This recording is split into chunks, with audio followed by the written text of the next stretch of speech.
Hi friends, 7ാം ക്ലാസ്സിലെ സയൻസിൻ്റെ രണ്ടാമത്തെ ടോപ്പിക്കായിട്ടുള്ള പ്രകാശവിസ്മയങ്ങൾ എന്നുള്ള ടോപ്പിക്കാണ് നമ്മളിന്ന് നോക്കാൻ പോകുന്നത്. സോ ഇതിൽ മെയിനായിട്ട് ഫിസിക്സിലെ ഭാഗങ്ങളാണ്. ഫിസിക്സിലെ ലെൻസ്, അതേപോലെ മിറർ. നമ്മൾ സിലബസിലെ ഭാഗങ്ങൾ വെക്കുവാണെങ്കിൽ ലെൻസ്, മിറർ എന്നുള്ള ഫിസിക്സിലെ ഭാഗങ്ങളാണ് മെയിനായിട്ട്. ഇതിലെ ഏറ്റവും ബേസിക് ആയിട്ടുള്ള കാര്യങ്ങൾ മാത്രമേ എന്ത് ചെയ്യുന്നുള്ളൂ ഈ ഒരു ചാപ്റ്ററിൽ പറയുന്നുള്ളൂ. സോ ഇതിൻ്റെ ഏറ്റവും ഫസ്റ്റിലത്തെ പോയിന്റ് എന്ന് പറയുന്നത്, ഒന്നാമത്തത് റിഫ്ലക്ഷൻ. എന്താണ് റിഫ്ലക്ഷൻ അല്ലെങ്കിൽ പ്രതിപതനം എന്നാണ്. സോ ഇവിടെ മലയാള ടേം എന്ത് ചെയ്യണം, ശ്രദ്ധിച്ചിട്ട് ഒന്ന് ഓർത്ത് വെക്കണം. കാരണം എക്സാം മലയാളത്തിലാകുമ്പോൾ പ്രതിപതനം എന്നുള്ളത് റിഫ്ലക്ഷൻ ആണെന്ന് എന്ത് ചെയ്യണം, നമുക്ക് മൈൻഡിൽ ഓടി വന്നാലേ എന്ത് ചെയ്യാൻ പറ്റൂ, ആൻസർ ചെയ്യാൻ പറ്റും. അപ്പോൾ എന്താണ് ഈ റിഫ്ലക്ഷൻ അല്ലെങ്കിൽ പ്രതിപതനം എന്ന് വെച്ചാൽ, ഒരു പ്രകാശം എന്താണ്, പ്രകാശം ഒരു പ്രതലത്തിൽ തട്ടി തിരിച്ചു വരുന്നതിനാണ് പ്രകാശത്തിൻ്റെ പ്രതിപതനം അല്ലെങ്കിൽ റിഫ്ലക്ഷൻ എന്ന് പറയുന്നത്. ഓക്കെ, പ്രകാശം ഒരു പ്രതലത്തിൽ തട്ടിയിട്ട് അത് തിരിച്ചു വരുമ്പോഴാണ് എന്ത് ചെയ്യുന്നത്, നമുക്ക് ആ ഒരു പ്രതലം ഏത് പ്രതലത്തിലാണ് തട്ടിയത് ആ പ്രതലത്തിലുള്ള വസ്തുവിനെ കാണാൻ പറ്റുന്നത്. സോ ഇതിൽ നോർമലി നമുക്ക് ഇപ്പോൾ കണ്ണാടിയാണെങ്കിൽ അല്ലെങ്കിൽ ഒരു മിനുസമുള്ള ടൈല്, സ്റ്റീൽ പാത്രം തുടങ്ങിയ വസ്തുക്കളിൽ പ്രകാശം പതിക്കുമ്പോൾ എന്ത് ചെയ്യും, അത് ക്രമമായിട്ട് പ്രതിപദിക്കും. എല്ലാത്തിലും ക്രമമായിട്ട് പ്രതിപദിക്കണം എന്നില്ല. പക്ഷേ ഇതുപോലുള്ള ഇപ്പോൾ കണ്ണാടി ഒരു ബെസ്റ്റ് എക്സാമ്പിളാണ്. കണ്ണാടിയിൽ പ്രകാശം പതിക്കുമ്പോൾ എന്ത് ചെയ്യും, അത് ക്രമമായിട്ട് തന്നെ പ്രതിപദിക്കും. ക്രമമായിട്ട് പ്രതിപദിക്കുക എന്ന് വെച്ചാൽ എന്താ, നന്നായിട്ട് റിഫ്ലക്ട് ചെയ്യല്ല, റെഗുലറായിട്ട് റിഫ്ലക്ട് ചെയ്യും. അപ്പോൾ അതിനെ പറയുന്ന പേരാണെന്ത്, ക്രമ പ്രതിപതനം അല്ലെങ്കിൽ റെഗുലർ റിഫ്ലക്ഷൻ. സോ പ്രകാശത്തെ ക്രമമായി പ്രതിപദിക്കുന്ന പ്രതലങ്ങളാണ് ഏത്, ദർപ്പണങ്ങൾ എന്ന് പറയുന്നത്. ദർപ്പണങ്ങൾ എന്ന് വെച്ചാൽ മിറർ കേട്ടോ, ഇംഗ്ലീഷിൽ പറയുകയാണെങ്കിൽ മിറേഴ്സ്. സോ എന്താ ദർപ്പണങ്ങൾ എന്ന് വെച്ചാൽ എന്താണ്, പ്രകാശത്തെ ക്രമമായിട്ട് പ്രതിപദിപ്പിക്കുന്ന പ്രതലങ്ങളാണ് ഏത്, ദർപ്പണങ്ങൾ. ഇനി മിനുസമില്ലാത്ത പ്രതലങ്ങളിൽ പ്രകാശം പതിക്കുമ്പോൾ എന്താ സംഭവിക്കുക, അപ്പോൾ അത് ക്രമരഹിതമായിട്ടാണ് പ്രതിപദിക്കുക, അല്ലെ, ക്രമരഹിതമായിട്ട് പ്രതിപദിക്കും. അപ്പോൾ ആ ടൈപ്പ് ഓഫ് പ്രതിപതനത്തിന് എന്താ പറയുന്നത്, വിസരിത പ്രതിപതനം എന്നാണ്, ഡിഫ്യൂസ് റിഫ്ലക്ഷൻ. അപ്പോൾ എന്താ രണ്ട് ജസ്റ്റ് ടേം ഓർത്ത് വെച്ചാൽ മതി, മുമ്പ് ചോദിച്ചിട്ടൊന്നുമില്ല, ജസ്റ്റ് എന്താണെന്നുള്ളത് ഓർത്ത് വെച്ചാൽ മതി. ക്രമപ്രതിപതനവും അതേപോലെ അത് പേര് കേൾക്കുമ്പോൾ തന്നെ നിങ്ങൾക്ക് മനസ്സിലാവും. പ്രതിപതനം എന്നുള്ളത് റിഫ്ലക്ഷൻ ആണെന്ന് എന്ത് ചെയ്യണം, അത് ഓർത്ത് വെക്കണം. അത് ക്രമപ്രതിപതനം എന്ന് പറയുമ്പോഴും അതേപോലെ വിസരിത പ്രതിപതനം എന്ന് പറയുമ്പോഴും എന്താണെന്നുള്ളത് ഒന്ന് ഓർത്ത് വെക്കണം. അതേപോലെ ക്രമപ്രതിപതനം നടക്കുന്നത് എവിടെയാണ്, നമ്മൾക്ക് കണ്ണാടി, അതേപോലെ സ്റ്റീൽ പാത്രം, മിനുസമുള്ള ടൈല്, ഇങ്ങനെയൊക്കെയാണ്, അതിലാണ് മെയിനായിട്ട് ക്രമപ്രതിപതനം നടക്കുന്നത്. ഇനി അടുത്തത്, വസ്തുവിൽ തട്ടുന്ന പ്രകാശം പ്രതിപദിച്ചിട്ട് കണ്ണിൽ പതിക്കുമ്പോഴാണ് എന്ത് ചെയ്യുന്നത്, നാം ആ വസ്തുവിനെ കാണുന്നത്. അപ്പോൾ നിങ്ങൾ നോക്കി, ഇവിടെ ബുക്ക് ഉണ്ട് അല്ലെ, ഇപ്പൊ ഈ ബുക്കിൽ നിന്നുള്ള പ്രകാശം എന്ത് ചെയ്യാണ്, ആ പുസ്തകത്തിലേക്ക് ബുക്കിലേക്ക് തട്ടിയിട്ട് ആ തട്ടിയ പ്രകാശം നമ്മുടെ കണ്ണിലേക്ക് എത്തുമ്പോഴാണ് എന്ത് ചെയ്യുന്നത്, നമുക്ക് ആ ഒരു കാഴ്ച സാധ്യമാകുന്നത്, ബുക്കിൽ നിന്നുള്ള വസ്തുവിന്റെ കാഴ്ച സാധ്യമാകുന്നത് അപ്പോഴാണ്. ഇനി എന്താണ് പ്ലെയിൻ മിറർ അല്ലെങ്കിൽ സമതല ദർപ്പണം എന്നുള്ളതാണ് അടുത്ത പറയുന്നത്. അപ്പോൾ ഉപരിതലം സമതലമായിട്ടുള്ള ദർപ്പണങ്ങൾ അല്ലെങ്കിൽ കണ്ണാടികളാണ് മിറേഴ്സ് ആണ് എന്ന് പറയുന്നത്. ഉപരിതല സമതല ദർപ്പണം എന്ന് പറയുന്നത് കേട്ടോ, ഒന്ന് ഓർത്തോക്കണേ. ഉപരിതല സമതലമായിട്ടുള്ള ദർപ്പണങ്ങളാണ് സമതല ദർപ്പണം അല്ലെങ്കിൽ പ്ലെയിൻ മിറർ. നമ്മൾ കണ്ണാടിയൊക്കെ മുഖം നോക്കാൻ ഉപയോഗിക്കുന്ന കണ്ണാടിയൊക്കെ എന്താണ്, പ്ലെയിൻ മിറേഴ്സിന് എക്സാമ്പിളാണ്. ഇനി ഇപ്പോൾ ഒരു മിറർ അല്ലെങ്കിൽ ദർപ്പണത്തിൽ പതിക്കുന്ന രശ്മിയെ നമ്മൾ വിളിക്കുന്ന പേരാണ് എന്ത്, പതനകിരണം. രശ്മി എന്ന് വെച്ചാൽ എന്താ, രശ്മി എന്ന് വെച്ചാൽ പ്രകാശത്തിന്റെ ഒരു അംശത്തെയാണ് നമ്മൾ രശ്മി എന്ന് പറയുന്നത്. അപ്പോൾ അത് ഇൻസിഡന്റ് റേ അല്ലെങ്കിൽ പതനകിരണം എന്നാണ് വിളിക്കുക.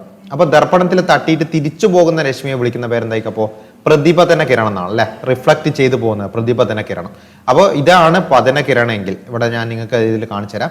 ഇത് സമതല ദർപ്പണം കേട്ടോ. ഈ സമതല ദർപ്പണം, അതായത് ഒരു മിറർ ഉണ്ട്, ആ മിററിലേക്ക് നമ്മൾ ഇവിടുന്ന് ഒരു ടോർച്ച് അടിച്ചാൽ എന്ത് ചെയ്യും, ഒരു പതന കിരണം ഉണ്ടാവും. അത് എന്ത് ചെയ്യും, അത് തിരിച്ച് ഇവിടെ തട്ടിയിട്ട് ദർപ്പണത്തിൽ കണ്ണാടിയിൽ തട്ടിയിട്ട് എന്ത് ചെയ്യും, അത് തിരിച്ചു പോകും. അപ്പൊ തിരിച്ചു പോകുന്ന അതിനെ പറയുന്ന പേരെന്താണ്, പ്രതിപതന കിരണം എന്ന് പറയും.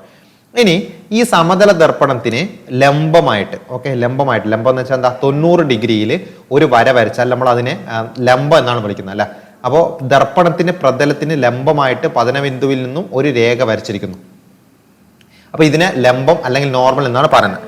അപ്പൊ ഇതിന്റെ പ്രത്യേകത എന്താ വെച്ചാൽ, പതനകിരണത്തിനും ലംബത്തിനും ഇടയിലുള്ള കോണാണ് ഇത് പതനകോൺ. നോക്കിക്കോളെ, പതനകിരണം ഇതായിരുന്നില്ലേ, അപ്പൊ ലംബം ഏതാണ്, ഞാൻ കുത്തനെ വരച്ചാണ് ലംബം. അപ്പൊ അതിന്റെ ഇടയിലുള്ള കോണാണ് ഇത് പതനകോൺ.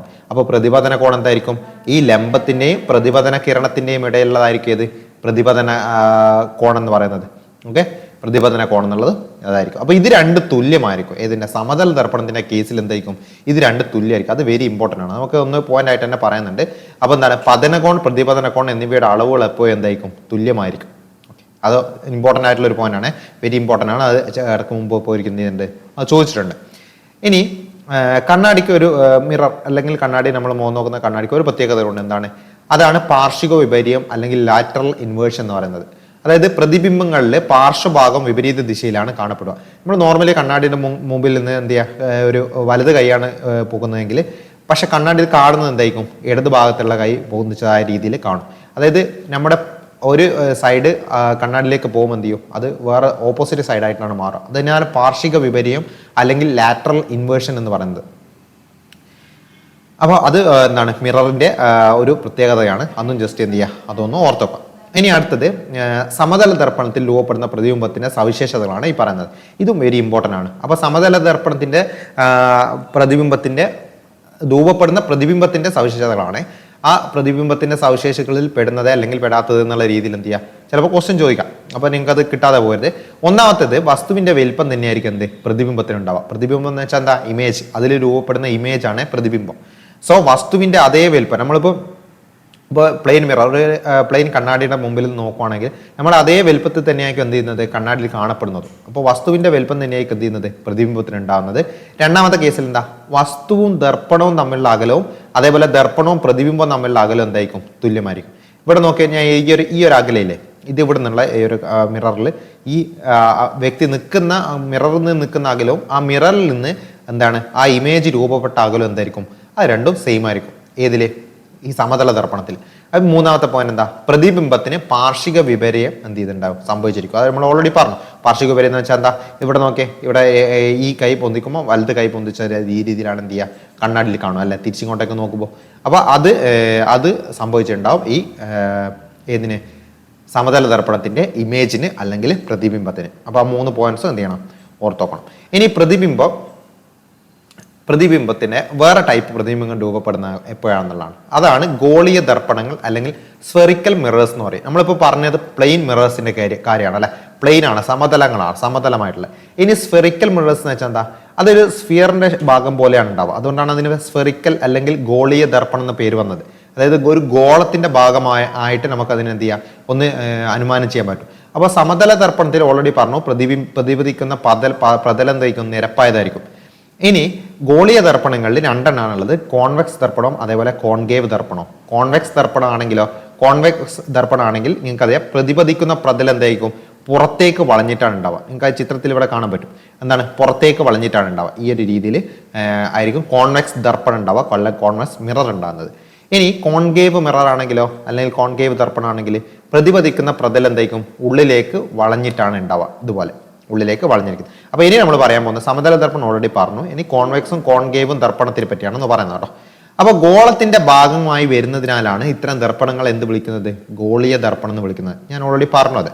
ഇനി പ്രതിബിംബം, ഇനി ഇതിലുണ്ടാകുന്ന പ്രതിബിംബത്തിന്റെ രൂപങ്ങളെ പറ്റിയാണ് നമ്മൾ അടുത്ത പറയാൻ പോകുന്നത്. അപ്പൊ സ്ക്രീനിൽ പതിപ്പിക്കാൻ കഴിയുന്ന പ്രതിബിംബത്തെയാണ് എന്ത് വിളിക്കുന്നത് എന്നറിയോ, യഥാർത്ഥ പ്രതിബിംബം എന്ന് വിളിക്കുന്നത്. സ്ക്രീനിൽ പതിപ്പിക്കാൻ പറ്റുന്ന പ്രതിബിംബമാണ് യഥാർത്ഥ പ്രതിബിംബം അല്ലെങ്കിൽ റിയൽ ഇമേജ് എന്ന് വിളിക്കുന്നത്. അപ്പൊ ദർപ്പണത്തിനുള്ളിൽ കാണുന്നതും സ്ക്രീനിൽ പതിപ്പിക്കാൻ കഴിയാത്തതുമായ പ്രതിബിംബമാണ് ഏത്, മിഥ്യാ പ്രതിബിംബം അല്ലെങ്കിൽ വെർച്വൽ ഇമേജ് എന്ന് പറയുന്നത്. അപ്പോൾ ആ രണ്ടും ഓർത്തോക്കണേ. എന്താണ് റിയൽ ഇമേജ് അല്ലെങ്കിൽ വെർച്വൽ ഇമേജ് എന്താണെന്നുള്ളത് കറക്റ്റായി മനസ്സിലാക്കണം. കാരണം നമുക്ക് അങ്ങോട്ട് വരുമ്പോൾ എന്ത് ചെയ്യുന്നുണ്ട്, ഈ ഒരു ടേംസ് ഓരോന്നോരോന്നായിട്ട് എടുത്ത് പഠിക്കാനുണ്ട്. ഇനി കോൺകേവ് ദർപ്പണം ഉപയോഗിച്ച് എന്ത് ഉണ്ടാക്കാൻ പറ്റുമോ, യഥാർത്ഥ പ്രതിബിംബം ഉണ്ടാക്കാൻ പറ്റും. കോൺകേവ് ദർപ്പണം ഉപയോഗിച്ചിട്ട് റിയൽ ഇമേജ് ആണ് എന്ത് ചെയ്യുന്നത്, ഉണ്ടാക്കാൻ പറ്റുന്നത്. ഇനി അടുത്ത പോലെ 2 ഉപകരണങ്ങളാണ്, കാലിഡോസ്കോപ്പും അതേപോലെ പെരിസ്കോപ്പും. കാലിഡോസ്കോപ്പ് എന്താണ്, കാലിഡോസ്കോപ്പും പെരിസ്കോപ്പും ഒക്കെ നമുക്ക് സ്കൂൾ കാലഘട്ടത്തിൽ നമ്മൾ ഏകദേശം കണ്ടു പരിചയമുള്ള ഒരു ഉപകരണങ്ങളാണ് ഈ കാലിഡോസ്കോപ്പ് അതേപോലെ പെരിസ്കോപ്പ്.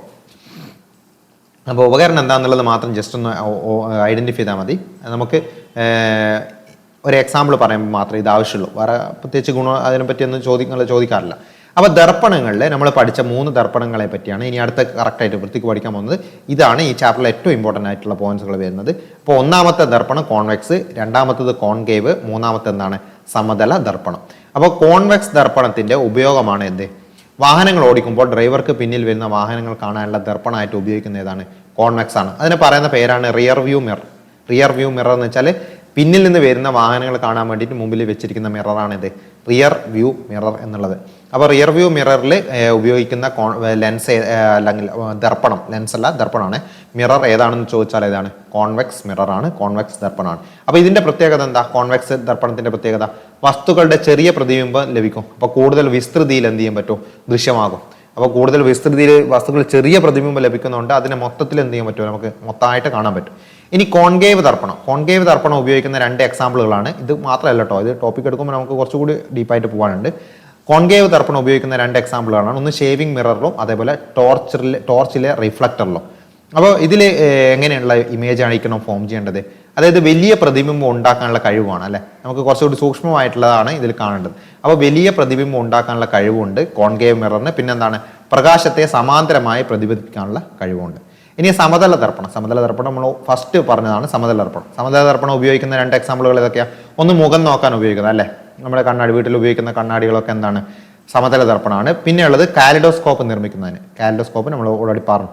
അപ്പോൾ ഇതിന്റെ പ്രത്യേകത എന്താ? സമതല ദർപ്പണത്തിന്റെ വസ്തുവിന് സമാനമായിട്ടുള്ള പ്രതിബിംബമായിരിക്കും, അതേപോലെ ആവർത്തന പ്രതിപതനമായിരിക്കും. ഓക്കെ, ആവർത്തന പ്രതിപതനവും ഇതിന്റെ പ്രത്യേകതയാണ്. ഇനി അടുത്ത് നമ്മൾ റിഫ്ലക്ഷന്റെ കേസ് പറഞ്ഞു കേട്ടോ. റിഫ്ലക്ഷൻ കഴിഞ്ഞു, റിഫ്ലക്ഷൻ പ്രതിപതനം അത് കഴിഞ്ഞു. ഇനി നമ്മൾ അടുത്ത ഒരു പ്രതിഭാസം, പ്രകാശത്തിന്റെ വേറൊരു പ്രതിഭാസമാണ് അടുത്ത് പഠിക്കാൻ പോകുന്നത്, റിഫ്രാക്ഷൻ എന്നുള്ളത്. ഓക്കെ, അപ്പോൾ റിഫ്രാക്ഷൻ അതിന്റെ മലയാളമാണ് അപവർത്തനം അല്ലെങ്കിൽ റിഫ്രാക്ഷൻ എന്നുള്ളത് എന്താണെന്നാണ് പറയുന്നത്. പ്രകാശം ഒരു മാധ്യമത്തിൽ നിന്ന് വ്യത്യസ്തമായ മറ്റൊരു മാധ്യമത്തിലേക്ക് കടക്കുമ്പോൾ അതിന്റെ പാതയ്ക്ക് വ്യതിയാനം സംഭവിക്കുന്നതിനെയാണ് എന്ത് വിളിക്കുന്നത്? റിഫ്രാക്ഷൻ എന്ന് വിളിക്കുന്നത്. അപ്പോൾ പ്രകാശം എങ്ങനെ പോകണോ, ഒരു മാധ്യമം ഒരു മീഡിയത്തിൽ നിന്ന് വേറൊരു മീഡിയത്തിലേക്ക് പോകണം. അപ്പോൾ ഇവിടെ നിങ്ങൾക്ക് ഒരു എക്സാമ്പിൾ കാണാം. ഇവിടെ എന്താണ്, ഇവിടെ ഒരു ഗ്ലാസ്സിൽ വെള്ളമുണ്ട്. ആ വെള്ളത്തിൽ ഇട്ടിരിക്കുന്ന ആ ഒരു പെൻസിലില്ലേ, ഇവിടെ വെച്ചിട്ട് മുറിഞ്ഞിരിക്കുന്ന പോലെ നമുക്ക് തോന്നും. എന്തുകൊണ്ടാണ് അങ്ങനെ തോന്നുന്നത്? മുറിഞ്ഞിട്ടില്ല, പക്ഷെ അത് തോന്നുന്നത് എന്തുകൊണ്ടാണ്? അതായത് ഈ പ്രകാശം എന്ന് പറയുന്നത് വായുവിൽ നിന്ന് ഏതിലേക്ക് പോവാണ്? ജലം എന്നുള്ള വേറൊരു മീഡിയത്തിലേക്ക് പോവാണ്. സോ ജലം എന്നുള്ള വേറെ മീഡിയത്തിൽ പോയിട്ട് തിരിച്ചിങ്ങോട്ടൊക്കെ തന്നെ വരുവാണ്.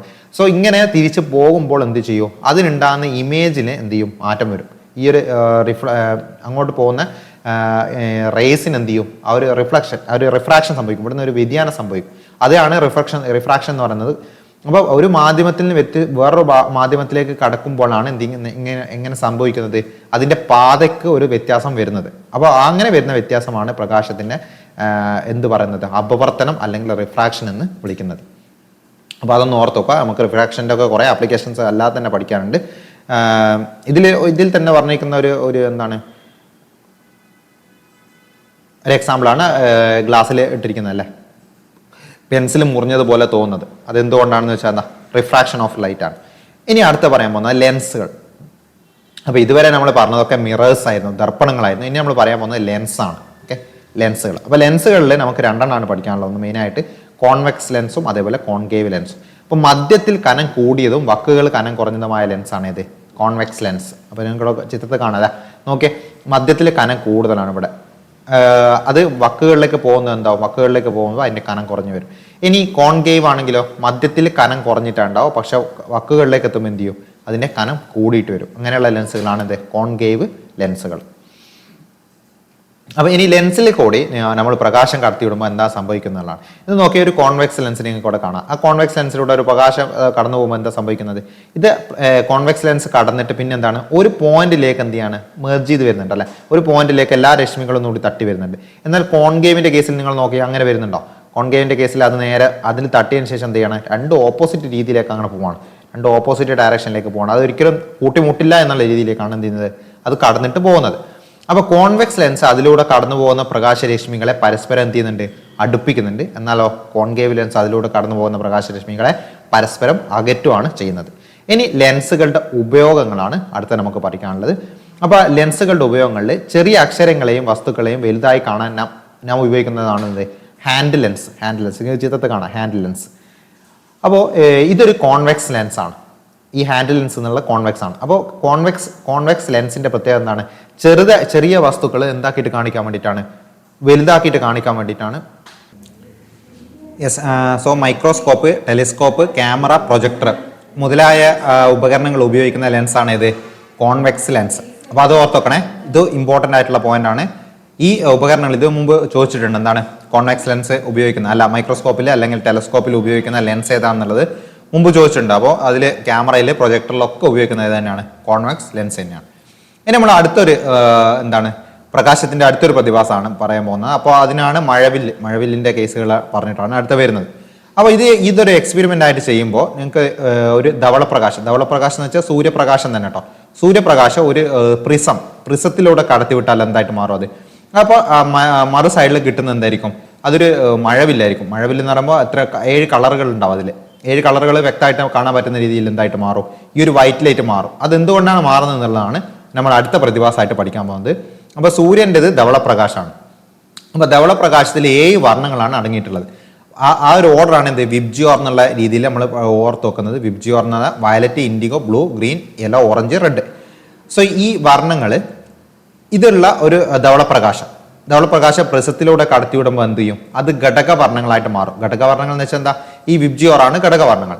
സോ പ്രകാശം അതിന്റെ ഘടകവർണ്ണങ്ങളായിട്ട് മാറുന്ന പ്രതിഭാസമാണ് ഏത്, പ്രകീർണനം അല്ലെങ്കിൽ ഡിസ്പേർഷൻ എന്നുള്ളത്. അപ്പോൾ പ്രകീർണനം അല്ലെങ്കിൽ ഡിസ്പേർഷൻ എന്നുള്ളത് എന്താണ്, പ്രകാശം അതിന്റെ ഘടകവർണ്ണങ്ങളായിട്ട് മാറുന്ന പ്രതിഭാസമാണ്. സോ മഴവില്ലിൽ സംഭവിക്കുന്ന ഒരു കാര്യം അതാണ്. മഴവിൽ ഉണ്ടാകുമ്പോൾ സൂര്യപ്രകാശം തട്ടിയിട്ട് മഴവിൽ രൂപപ്പെടാനുള്ള ഒരു കാരണം എന്താണ്, ഈ ഡിസ്പേർഷൻ സംഭവിച്ചിട്ടാണ്. ഇനി ധവളപ്രകാശത്തിലെ വിവിധ വർണ്ണങ്ങൾക്ക് എന്താണ്, വ്യത്യസ്ത അളവിലെ അപവർത്തനം സംഭവിക്കുന്നതുകൊണ്ടാണ് എന്ത് ചെയ്യുന്നത്, ഇങ്ങനെ പ്രകീർണനം ഉണ്ടാകുന്നത്. അതായത് എക്സാമ്പിൾ പറയുകയാണെങ്കിൽ ഇപ്പോൾ ഈ ഒരു പ്രിസത്തിലൂടെ എന്ത് ചെയ്യാണ്, ഈ ഒരു വൈറ്റ് ലൈറ്റ് കടത്തിവിടുകയാണ്, ധവളപ്രകാശം കടത്തിവിടുകയാണെങ്കിൽ ഇത് ഉള്ളിലേക്ക് കടക്കാൻ നോക്കുമ്പോൾ എന്ത് ചെയ്യും, അത് ഒരു മീഡിയത്തിൽ നിന്നല്ല, ഒരു മാധ്യമത്തിൽ നിന്ന് വേറെ മാധ്യമത്തിലേക്കല്ലേ ഈ പ്രകാശം പോകുന്നത്. അപ്പോൾ അങ്ങനെ പോകുമ്പോൾ ഇതിൽ ഓരോ ലൈറ്റിനും ഓരോ രീതിയിലാണ് എന്ത് ചെയ്യുന്നത്, നമ്മൾ മുന്നേ പറഞ്ഞ റിഫ്രാക്ഷൻ സംഭവിക്കുക, അപവർത്തനം സംഭവിക്കുക. അപ്പോൾ ഓരോ രീതിക്കും അപവർത്തനം സംഭവിക്കുമ്പോൾ അത് ഓരോ സ്പീഡിലായിരിക്കും സഞ്ചരിക്കുന്നത്.